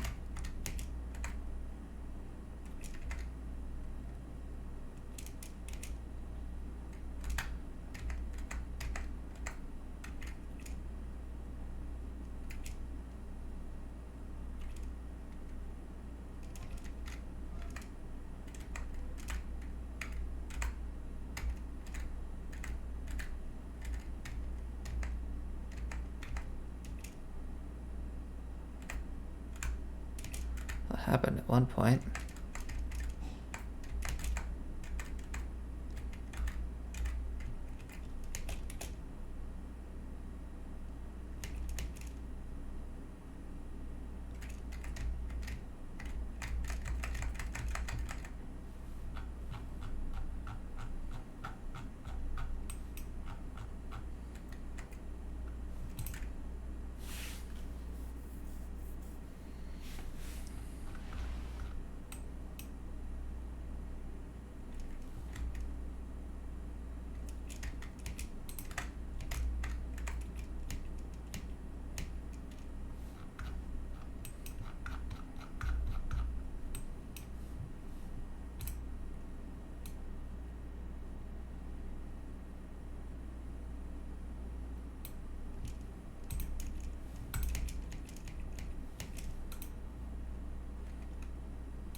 So there's a time here when the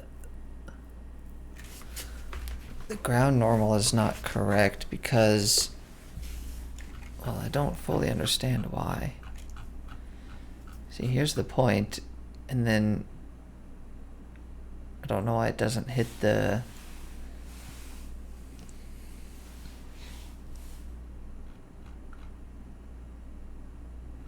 slanted one first.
Let's see what I'm hitting. What does it say I'm hitting right now? It says I am hitting ground 3.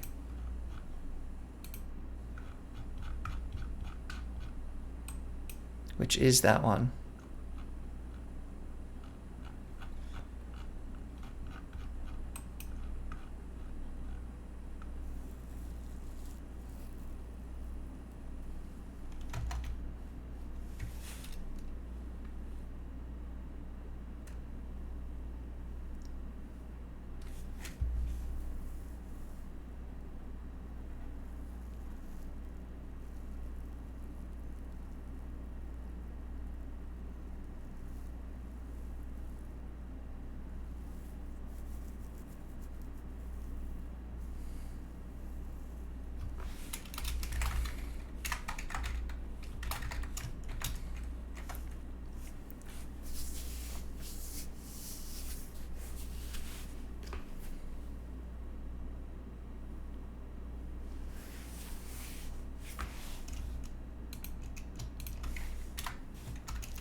So right now if I took ground 1 out of here, you can see it's still not, the normal is not right.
Alright, it's noon, so I'm gonna call it a day. Still don't know what my issue was with getting caught on these corners. Maybe some thinking will help me figure it out. Because it only seems to be happening when going from here over to here. If I come down from the top, it doesn't seem to be an issue. Oh well.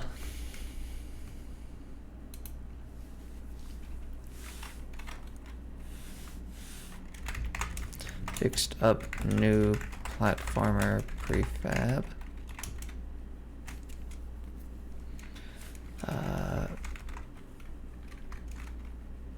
Added head collision check, trying to fix a bug with ramp edges.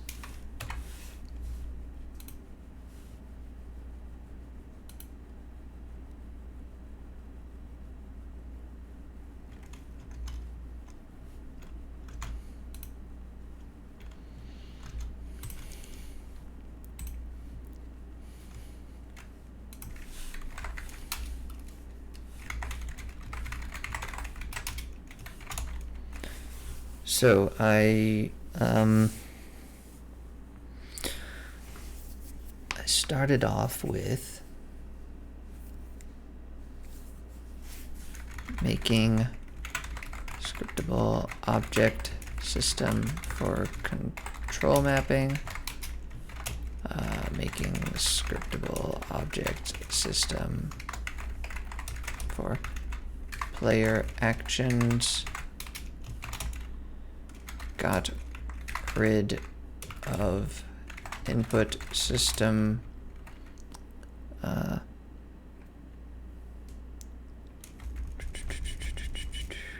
what's the word? Singleton. Set up event and listener for jump. Fixed a bug with grounding and ungrounding. Got head collision working. Learned about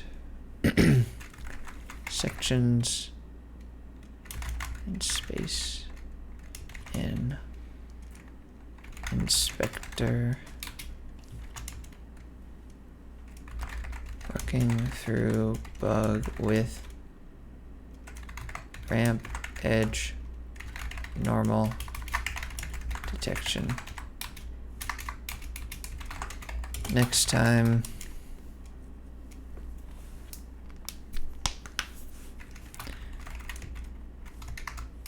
finish fixing ramp edges and sidewall collision.